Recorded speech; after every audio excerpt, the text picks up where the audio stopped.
The Vintage Aircraft Association aims to keep aviation history alive. Come together with others who love the aircraft of yesterday by joining the Vintage Aircraft Association. The International Aerobatic Club is the perfect fit for anyone who is passionate about aerobatic flying. So, whether you loop, roll, or simply enjoy the competition, consider adding IAC onto your EAA membership. Find your distinct aviation home today by joining a division at EAA. For more information, visit eaa.org/divisions. Commemorate Spirit of Aviation Week with our one-of-a-kind t-shirt, decal, poster, and mug. Use code SOAWDEALS to receive free shipping now through July 25th. Order yours today at eaa.org/shop.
Well, welcome. I'm Major John Waters, call sign Rain. I'm the former F-16 demo pilot for the 2017, 2018, and a little bit of the 2019 season. I'm here with two of my good friends, Lieutenant Colonel Chris McAleer, better known as Nike. I think I've called him his official title maybe twice.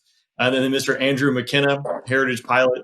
And today we're going to talk about the Heritage Flight program, a little bit about demo, how those two work together, and what each person in this room, how we all make it happen, or I don't do it anymore, but how we made it happen. So Andrew and Nike, thanks for joining. If you wouldn't mind, just I think starting with Andrew, just a quick elevator pitch about who you are, what you are, and what you do in the Heritage Flight program. Yeah, awesome. Well, thanks, Rain, and thanks also to EAA for organizing this. I'm one of the 9 civilian members of the Air Force Heritage Flight Foundation, and I fly a P-51 Mustang. I think just like everybody inside of their flying career, I started out flying Piper Cubs and Cessnas, and working my way up to more complicated aircraft like the T-6 Texan, and owning a North American P-51 Mustang. I was put on the Heritage Flight Foundation team back about 4 years ago, and I can honestly tell you it's one of the greatest thrills to be a small part of the program. So really glad to be here. Rain, thanks for organizing this, and again over to EAA and your staff and team. And sorry we're not saddling up right now and heading to Oshkosh. Yeah, no doubt. That's obviously this year is just a crazy year, and with all the cancellations, just a huge bummer. But having EA put something together like this is huge because it's bringing the aviation community together and keeping us tied together. EA, Spirit of Aviation Week, bringing everyone together. So love it. Nike, can you tell everyone a little bit about who you are and your role inside the Heritage Flight Foundation? Sure. Like you said, Lieutenant Colonel Chris McAleer. I am the Chief of Aerial Events for Air Combat Command, which means me and my team are the ones responsible to the 2-star general for running all the single ship demo teams, being the liaison for the Thunderbirds. And then I get the privilege of working with those 9 civilians Andrew talked about in the Heritage Flight Foundation. So our team's core responsibility is to publish those schedules, get those guys on the road to support not only our recruiting efforts, but also to get that message out and connect with the American public. In addition to doing the scheduling and working with the Heritage Flight Foundation and their team, we also run the Heritage Flight training course at Davis-Monthan Air Force Base, Arizona every year. Awesome. We're definitely going to talk about the Heritage Flight training course here in a second. But before we do that, Andrew, could you tell us a little bit about the history of the Heritage Flight, how it came about, and what the program entails? Yeah, I won't go into all the details, but just very brief. The 50th anniversary of the U.S. Air Force, just over 25 years ago, they wanted to commemorate all of the frontline strike fighter aircraft at the time, and a blend of new and old. And after that 50th anniversary event, and having a Mustang with an F-86, with an F-4, with an F-15, there was a lot of demand. I think people saw it for what it was, which was something really special and spectacular. A handful of civilians who helped start the program, people like Lee Louderback and Ed Shipley and Jim Beasley and others, were really at the forefront of helping institute a formal program. And after that 50th event, in right around 1997, they decided to institute it and work hand in glove with Air Combat Command to put this on at other air shows all around the country so that everyone could see it. So it's now in its 27th year, I believe, if my math is correct, and it's a huge undertaking all the way across the Air Force. And I know from the foundation side, it's a big undertaking. But that's a little bit about how it got started. And the foundation's goal is really around one thing, and that is supporting the United States Air Force and telling the living history of the Air Force, communicating with the public, working on recruiting attention for the Air Force. You know, everything from honoring the mechanics who worked on airplanes to every airman, whether they're active duty or retired.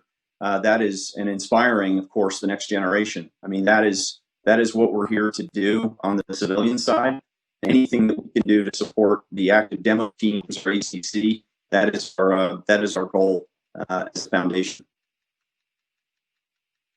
Yeah, it's an incredible program. And I know growing up, I actually saw the F-16 demo with Heritage Flight. I think it was Lee Louderback who was actually flying that demonstration, which was absolutely it changed my path of what I wanted to do. I knew that's why I wanted to go serve in the military when I saw the F-16 demo in Heritage Flight.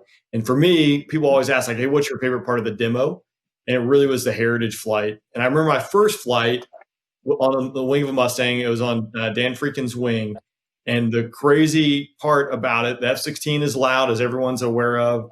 And then in the cockpit, you have double hearing protection. But when you're 3 feet from the wing of a Mustang, you can hear that Merlin motor just purring. And it's just the iconic sound. And to be able to be 3 feet in the air next to this plane that won the war for us and turned the tides of the war is just truly incredible. So with that, obviously flying planes comes a lot of risk. Andrew, quick question. How old is your Mustang? When was your Mustang? When did it roll off the assembly line? Yes, it was built. It was a late model. It was built in May of '44, so it was an older, or I guess an older one of the, before the war ended. It was a later version of it. The Mustang started being produced in early portions of 1942. So by May of '44, they'd been on the production line for several years. But yeah, I think I'm the 8th or 9th civilian owner of the airframe, which is really, really amazing to think about. Yeah, it's incredible. And when I want to go with this is the fact that we look at a Mustang when it rolled off the factory line. The fact that it's still flying today is incredible to me. Put me in an F-16, which most F-16s, when I was flying the demo, rolled off the assembly line in the early 90s. But when we fly these planes, there's things that can go wrong. And I want to go back to the Belmont Stakes flyover with me, you, and the F-35.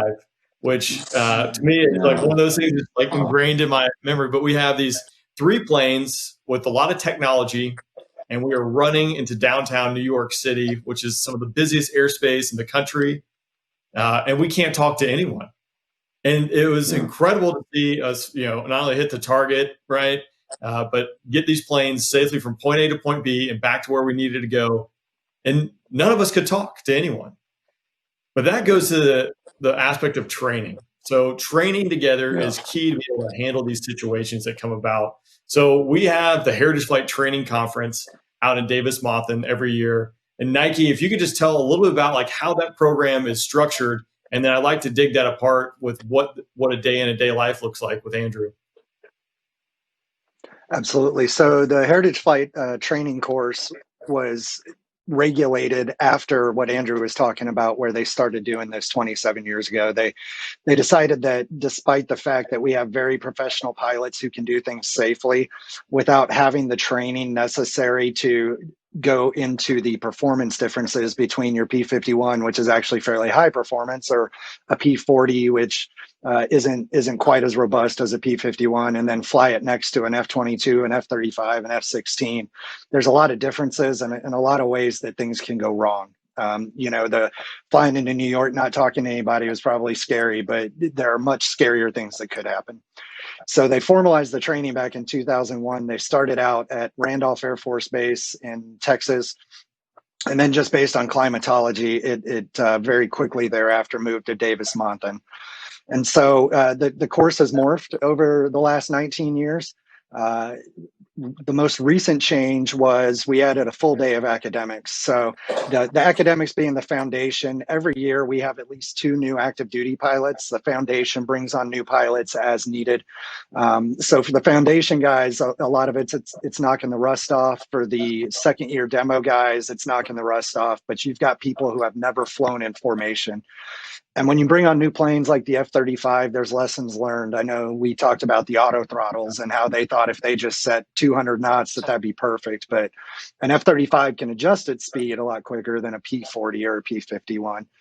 So we do a full day of academics, local area training to make sure everybody's familiar with the airspace and the restrictions we have around there. And then we do 4 full days of flying. We don't always need all 4 days, but that's built in so that if we do get weather to come through, most notably down there, it comes with crosswinds that become an issue with our warbirds. But it gives us an opportunity to get all 13 people, the 4 active duty and the 9 Heritage Flight pilots together, where we don't normally get that opportunity on the road. Usually it's 1 with 1 or 1 with 2. And we get everybody in a room so that we can relay the foundations, the expectations, and get everybody on the same page. And then, like I said, not only knock the rust off, but also enable us to train those new pilots. So Andrew, you and I started Heritage, same Heritage Flight Training Conference. It was 2017, right? I remember like my emotion rejoining on the Mustang for the first time. What were some of the thoughts going through your mind the first time you're flying next to a modern ACC fighter? Yeah, I just think incredibly humbling. I had been fortunate to do some dissimilar formation with other warbirds, flying slow in T6s and flaps down in the Mustang and being in all kinds of interesting situations.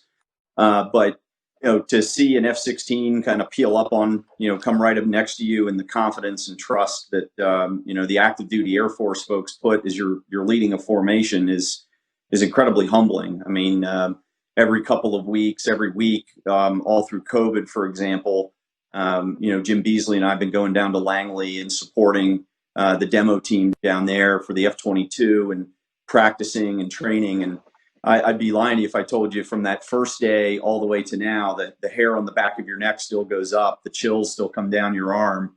And it can just be a thumbs up from the demo pilot or a looking at an American flag up in the glare shield. It's just, as a civilian, as someone who always wanted to be on the program and was striving for it, to actually get a chance to do it is just incredibly humbling. So just never gone away. I mean, it's a wonderful program, and the fact that you get to share it with so many other people. And I'd say the biggest thing in the beginning was like, hey, I get to fly with an F-16, with an F-22, with an F-35. And then after a year or two, you start to realize the real value is hanging out with the pilots, more importantly, the maintainers and all the people who actually make the demo team what it is. And you start spending a weekend or 72 hours as a civilian embedded into the Air Force culture and the camaraderie that's in there. I mean, there's nothing like it. I'll be in the throngs of my business career and get an opportunity to be with the active duty Air Force at an air show. And that's the only place I want to be is around the maintainers, the pilots, the crew, signing autographs, doing photo events, visiting a school, talking about air power, talking about the Air Force. And that's kind of the second phase of, as cool as it is to be with the airplanes and as humbling as it is, it's also really rewarding to be around the quality of the people. Yeah, no doubt. I think for me, like the demo time that I had was incredible, but it really came down to like the people that you got to work with on a daily basis, that you got to hang out with. Like that's irreplaceable. So that aspect of it really makes it a unique program. And the cool, I think, part about Davis-Monthan is you get all the demo teams, all the heritage pilots, all the maintainers, and everyone is there for an entire week, just immersed in aviation and making heritage happen, which is really cool. But you get a lot of time to hang out and share stories and learn. So Yeah, that's pretty awesome. Yeah, you also build an amazing amount of trust, right? So you're there over 4 days, and you're starting to really get to know one another. And there's the intangibles. You get to do things, in the briefing beforehand. You get to fly the profile. You then do the debrief afterwards. And you really get to see the humility of people who are, from my perspective, watching people who exceed the flying capabilities of most mortals. And you see the humility that they have in the profession apply to that.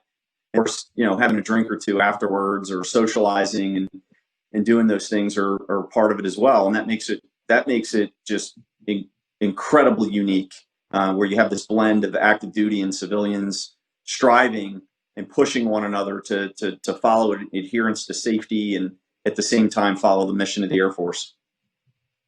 Yeah, and absolutely, it's one of those things too. The differences in the planes are vast, and that's where a lot of the challenges come from. I know for me in the F-16 demo profile, the profile ends doing about 600 plus knots and pulling 9.5 Gs.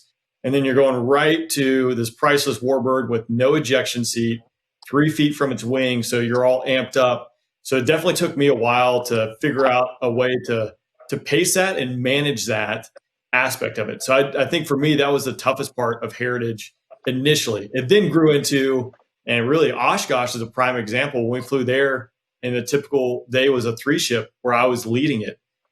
I think most ACC demo pilots agree the toughest part of Heritage is leading it.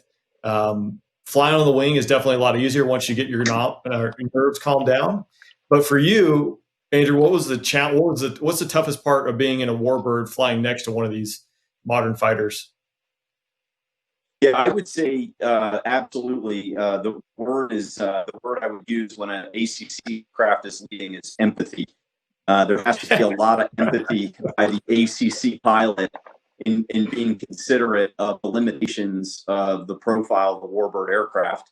I would, just to get right at it, I think flying with the F-22 is probably the hardest thing I've ever done in flying, other than formation aerobatics down to the surface. Just the attention requires. You have very dissimilar wings, different angles of attack, different power ratings. The Raptor is massive, and the bow wake that comes off of the profile of the aircraft is pushing into you as you get closer. So I would just answer it. Flying with the Raptor is a fistful of monkeys. It is a lot of work. You're going from virtual idle. I mean, we literally have the gear horn going off in the aircraft to flaps 20 in the Mustang, and you're banked in an angle, and you're putting a little bit amount of G on the aircraft, and then you're immediately flexing all the way to the max continuous power of the Mustang as the Raptor starts to roll out and start its ascent back into some of the profiles. So certainly when you have two Mustangs on the wing of a Raptor, and then the F-35, I would say, is almost as hard. And then it gets a little easier with the A-10, mostly because the Mustang's pretty much faster than the A-10, and a little dig there. And then the F-16, I think, just has the F-16 just tends to be a lot more stable. And so that's kind of how I sequence it. That's my own experience, but there's guys who have way more street knowledge than I do about what's harder. But that's my view. I mean, that F-16 probably comes down to the pilot, and obviously you have a real stable pilot for the past couple seasons, so that helps out. Yeah, that's right, Rain. I mean, Toro is not quite as yummy as you are. That's he's not quite as yummy and all warmed up like you are day after day. So he tries, but what can you do? I think if we had BA in here, because BA does a really good job of explaining the aerodynamics that go into it. When you're talking about the straight wing and then the modern design of current wings, it just changes things from G loading to acceleration, and every little movement makes it challenging for both the Heritage pilot and the demo pilot to make it all happen. Yep. So Nike, spinning to you with the Heritage Flight Conference again. Can you kind of walk through some of the, what does average day look like at the training conference for the pilots? Well, for the pilots, we generally start about 7 a.m. So we don't quite go sunrise to sunset normally, but we're close. And so once we get into those flying days, we have our mass brief at 7 a.m. to make sure everybody's on the same page. And then we're flying by 8 or 8:30. We've got all of our pilots double turning just about every single day. Sometimes there might even be a trip turn thrown in there. So not only do we do the training sorties for the new guys and then the knock the rust off sorties for everybody else, but we try to get as many different formations as we can. Not only for the PA perspective, a couple of years ago we did Thunderbolt and Lightning ×2, which was really neat to see when we brought the F-35 online. But also just for the different characteristics, just like Andrew and you were just talking about, it's way different when you have to worry about a P-38 or a P-40 on your wing as opposed to a P-51. You can talk a lot more to that, obviously. And then way different flying on the wing of an A-10 by flying on the wing of an F-22 or F-35. And so we want to get that maximum exposure out so that we cut down on any surprises during the year. And you talked about Oshkosh a couple of years ago, flying the 3 ships. I know 2 or 3 years ago, we flew the 4-ship Missing Man for Vlado. And so you get a lot of unique characteristics. Oftentimes you're just seeing the 1+1, the Mustang with the Viper or whatever, but there are those interesting ones that are thrown in. And so our mass debriefs generally start about 6 p.m. at night, 1800. And there have been times in the past where we've got to either cut it off or roll the next day to start a little bit later to make sure everybody meets their crew rest. Because while every flight briefs and debriefs on their own, the most important part of that learning comes back when you can say, hey, I saw this and it really got my attention. Maybe it's the first time anybody's ever seen it or heard about it. or maybe there's somebody there that has that little bit more experience. And that's where traditionally the outgoing demo pilot joins as well, so that they can help mentor that new demo pilot who's coming in and help them understand aircraft specific what they're seeing. Yeah, it's definitely a challenge. I remember my first conference, it was Gumby, former Heritage pilot, who would just say, when you're making power changes in an F-16 or an A-10, probably not an A-10. A-10 is probably like a Mustang. It's idle to max. But everyone else just breathe on the throttle to make any kind of changes. And for me, going back to Oshkosh with Andrew and Limiter and Stuart Milson, we're rotating through those 3 ships each day. I remember like the worst part of that is just being out front and always looking over my shoulder, knowing that usually both people are mad at me right now because I'm going too fast or too slow based upon who's on the inside or who's on the outside. I still have Jimmy, like Andrew and Limiter. Actually, all the pilots are really nice. The only voice I have stuck in my mind is Jimmy just yelling at me for more power to give him one when he's on the inside. But it's a challenge with these vast differences in order to make them all come together and be streamlined. For Andrew, with like being a Mustang owner, obviously this is your willingness to step forward, volunteer your time, your resources to go out there and do this. What does it take in order to maintain the aircraft, maintain your proficiency on your end? Yeah, I mean, I think you have a responsibility, I think, as a civilian to kind of elevate your game quite a bit. So I do recurrent training with Lee Lauterbach every year. I go down for a couple of days, usually either right before or right after the Heritage Conference. It depends on what the airshow schedule season is set up to. And that's just, I owe that to myself, my business, family, everything in between, to make sure I'm proficient in the aircraft, whether it's an aborted takeoff, an engine failure, a coolant temperature issue, all of those things. I don't want to be making that up or guessing if I get into an environment, not only for myself, but also flying with, ACC airplanes. So I try and do that.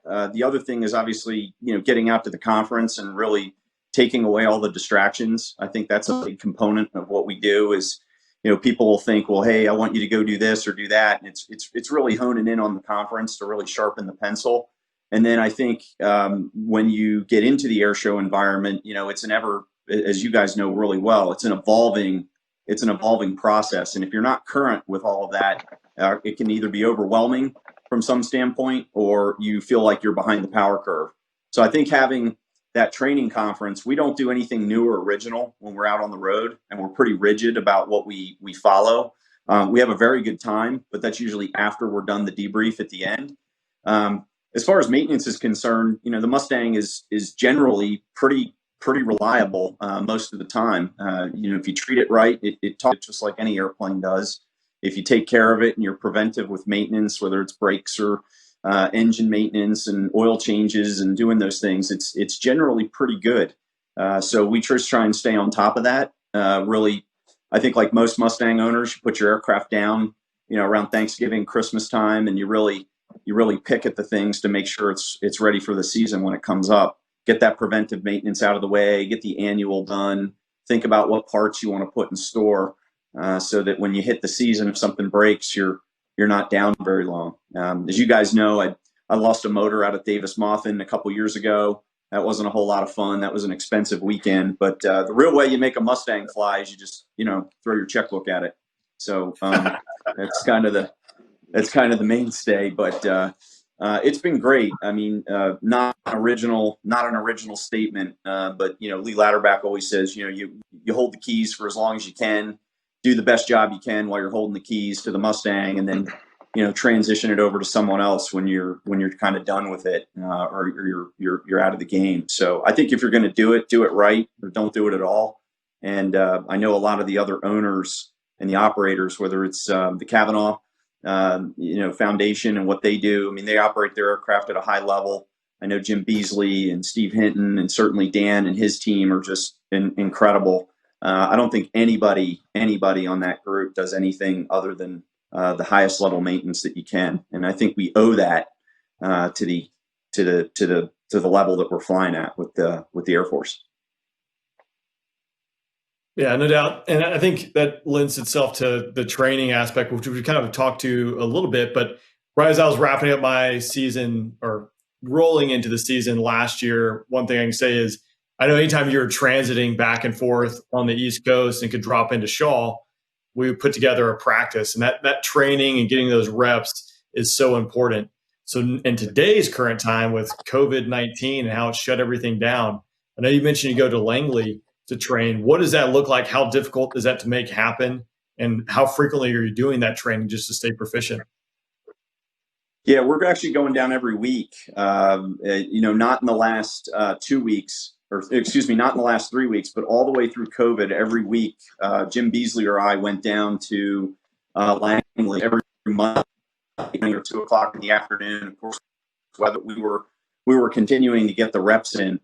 Jim Beasley and I would meet up and fly in formation down. We'd fly back. We'd do aerobatics with one another, and that way. We're also thinking about Air Combat Command and thinking about how can we support ACC and the demo pilots to make sure they're current.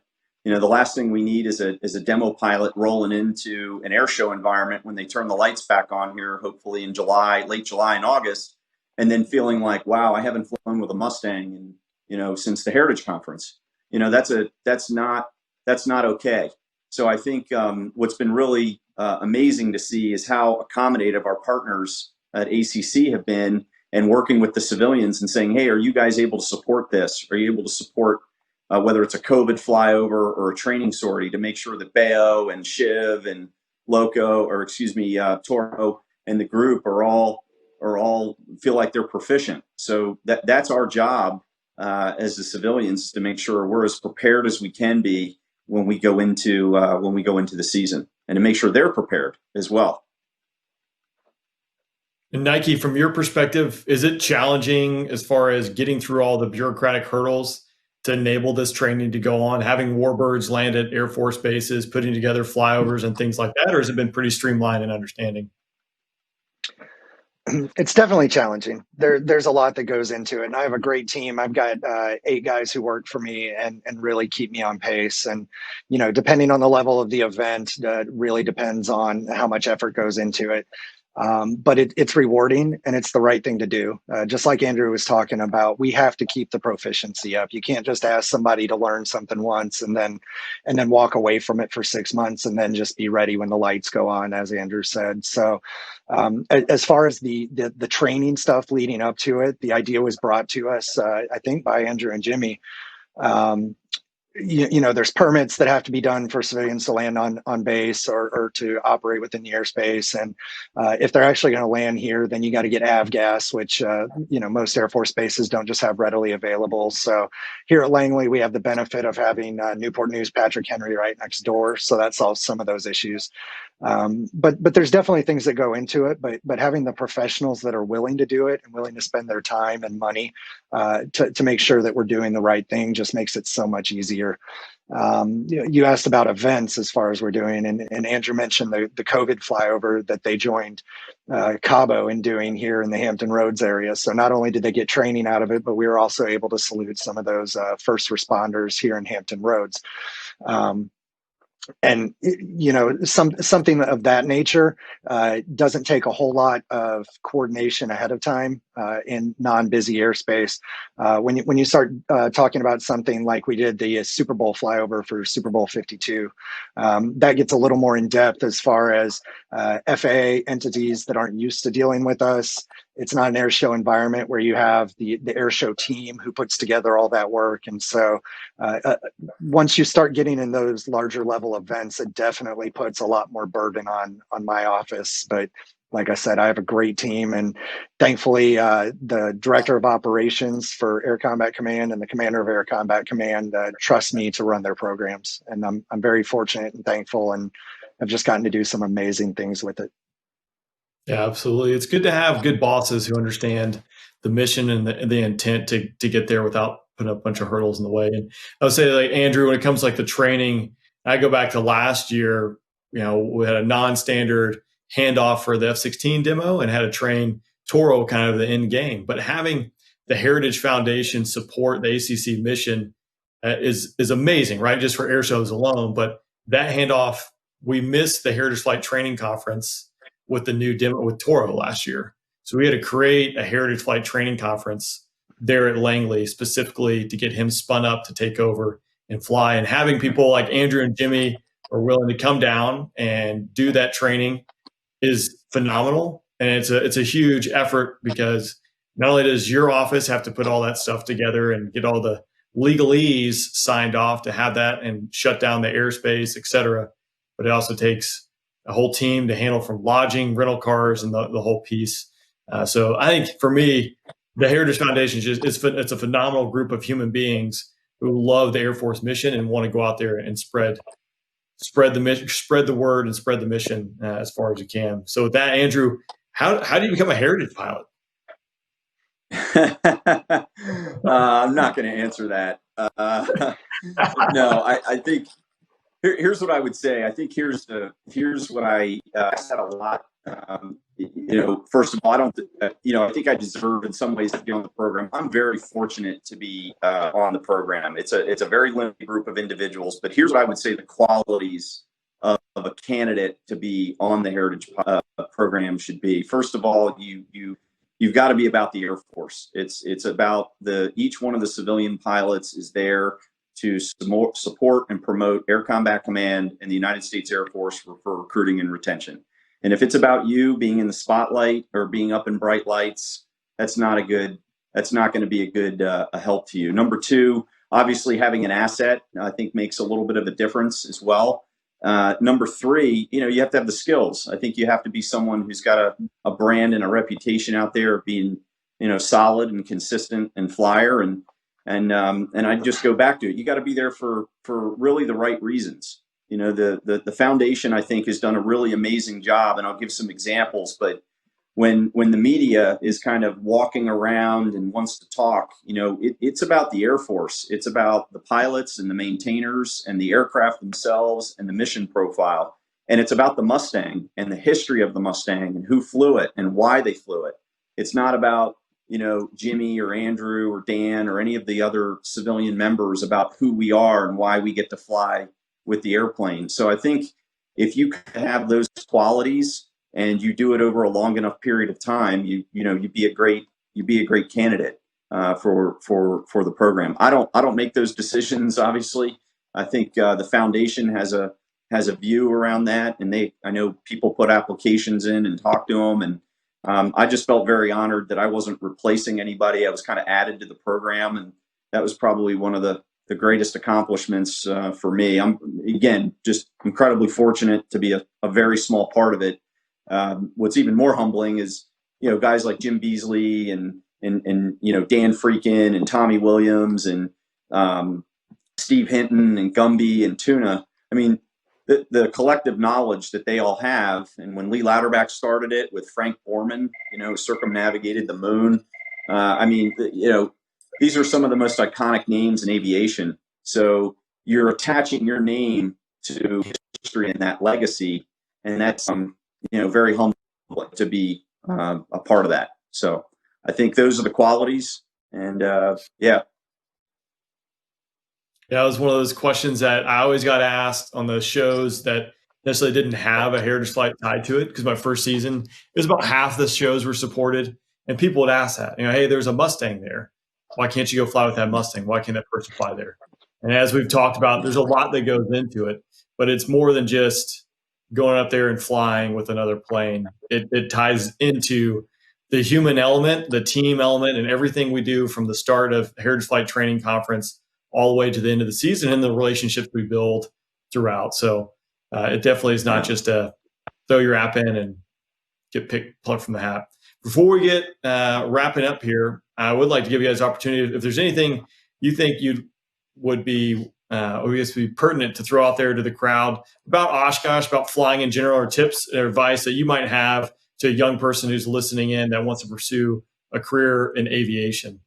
We can start with Nike. Well, I think I'll start out from the Heritage Flight and the foundation perspective. And, I think for everybody, what the foundation brings to the table and the Heritage Flight brings to the table is becoming more important. Not only are we honoring that greatest generation that is going away, unfortunately, but I think there's probably not as many young people enthused by aviation as there were when you and I were kids, or even some of those older generations. And I think when you have the heritage flight, and when you have the grandfather or father who says, I used to fly that airplane, I used to work on that airplane, it really makes that connection with some people who might not feel the connection to aviation despite hearing the noise and feeling the vibration. And so I really hope that this program can continue well into the future, not only to honor those veterans, but also help make that link.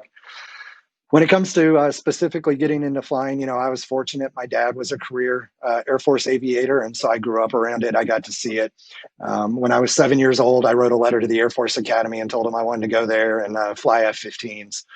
And I got a very nice letter back that said, we appreciate your interest, call back in 12 years kind of thing. So, but I was able to achieve those goals. And so what does it start off with first? It just starts off with the good general all-around education. The machines are only getting more and more complex, and it's very difficult for somebody who doesn't have a strong foundation educationally to be able to get into that environment and be able to comprehend and understand and work those machines. So doing well in school, taking care of business.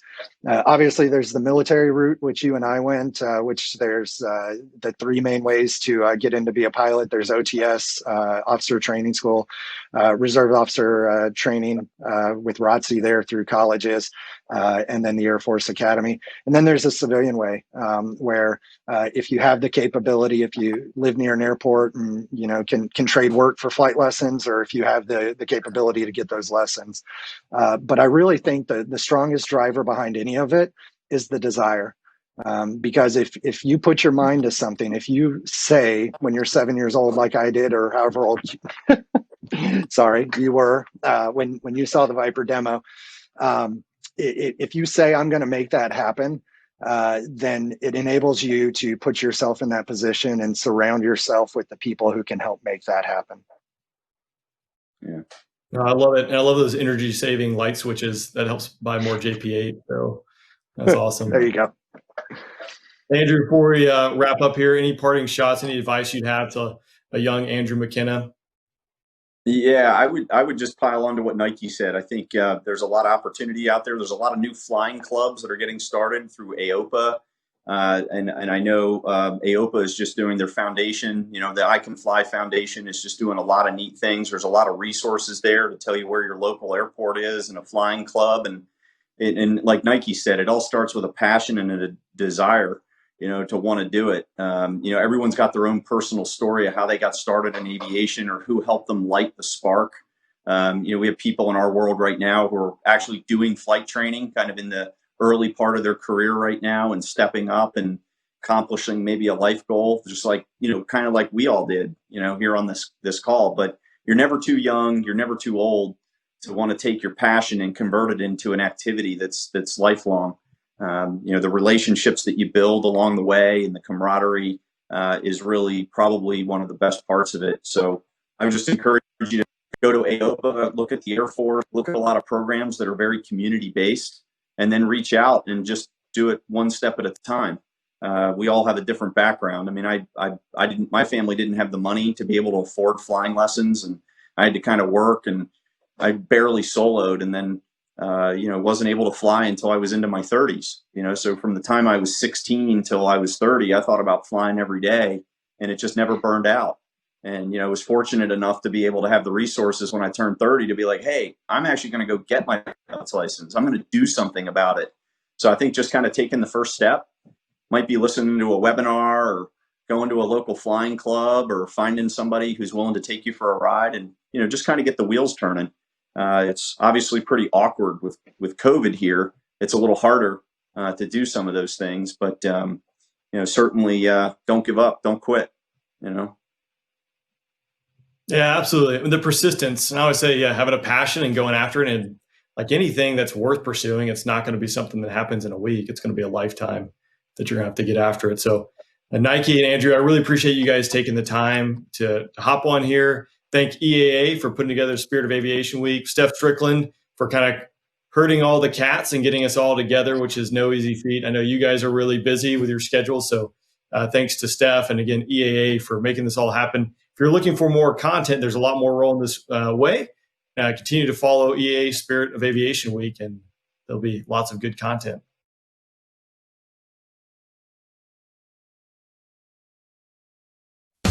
You may know EAA as the host of AirVenture, but we are also a family of 255,000 pilots, builders, and dreamers who support one another and share the spirit of aviation year-round. This week, we invite you to see what we are about. At EAA, we educate and inspire each other 12 months a year through a huge collection of original content, including EAA Sport Aviation Magazine, videos and webinars, blogs and podcasts, social media, and forums. If you're looking for friends who share your passion, look no further than local chapters. Connect with others through social and educational events, aircraft building and restoration, and your journey to becoming a pilot, including all the resources you need. As a member, you'll enjoy free access to more than 400 museums around the world, including our aviation museum right here in Oshkosh. Plus, you'll save on hotel and car rentals, aircraft financing and insurance, and purchases from Ford, John Deere, and more. Through it all, we work tirelessly to protect our members' rights. As your advocate, we make sure your voice is heard on issues like medical and flight test reform and other general aviation concerns. We hope you will consider joining us today. Visit EAA.org/joineaA together for an exclusive offer available to new members during Spirit of Aviation Week.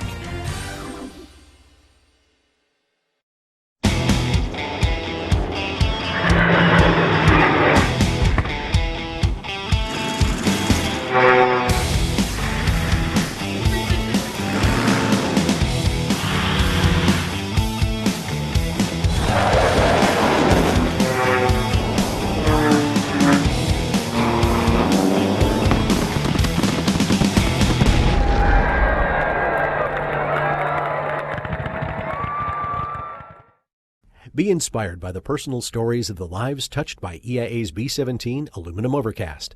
Hundreds of photos and exclusive video content take you on an actual flight in aluminum overcast, experiencing each crew station firsthand.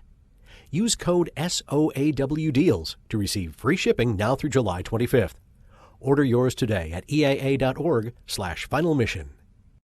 Spirit of Aviation Week streaming is brought to you through the generous support of Dynon Avionics.